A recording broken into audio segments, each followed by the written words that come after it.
Face aux défis environnementaux, face au contexte réglementaire, Ellipso et la filière des emballages plastiques se mobilisent autour d'un projet sur 3 grands axes: la décarbonation, la sécurité sanitaire et la pollution plastique. Ce projet se veut cohérent, objectif, avec des engagements quantifiés qui embarquent l'ensemble de l'écosystème pour le juste emballage.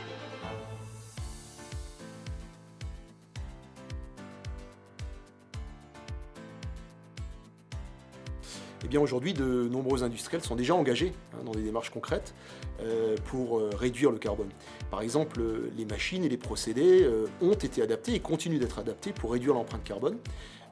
Ces systèmes de production, ces machines, on a amélioré leur efficacité énergétique. Alors on l'a fait souvent pour des raisons d'économie, mais quand l'économie rejoint l'écologie, on est gagnant-gagnant. L'objectif est de réduire évidemment la consommation d'énergie et puis d'optimiser la consommation des matières premières. Et puis, il y a ce qu'on appelle la circularité des plastiques avec les 3 R. La réduction de la matière d'une part, la réutilisation de ces emballages, et puis le recyclage de ces emballages quand les emballages ne sont pas réutilisables pour qu'on puisse au moins faire quelque chose des matières premières. Et toutes ces actions, eh bien, elles permettent de baisser l'empreinte carbone. Aucun emballage n'est parfait et évidemment l'emballage plastique ne fait pas exception à la règle. Pourtant, on constate que le plastique est aujourd'hui partout, il est indispensable à notre quotidien, et s'il est autant utilisé dans les fabrications d'emballages, c'est bien parce qu'il offre des avantages et des bénéfices notamment environnementaux.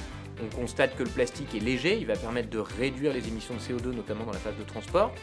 Le plastique permet aussi de protéger les aliments de l'oxygène, de température, de la lumière et donc d'allonger la durée de conservation des aliments et en cela lutter contre le gaspillage alimentaire qui est à l'origine de 30% des émissions de CO2 d'origine humaine.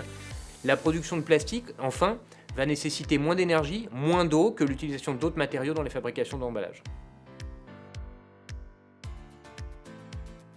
Importer des emballages vides de l'étranger, ça, à mon avis, ça serait transporter du vide. Non, en fait, le risque, c'est que les emballages arrivent conditionnés. Donc on perdrait toute la filière industrielle française pour conditionner les produits.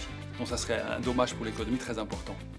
C'est pas une bonne chose, on perdrait la traçabilité. Eh bien écoutez, on en développe des plastiques biosourcés car d'origine végétale et non pas fossile en matière première.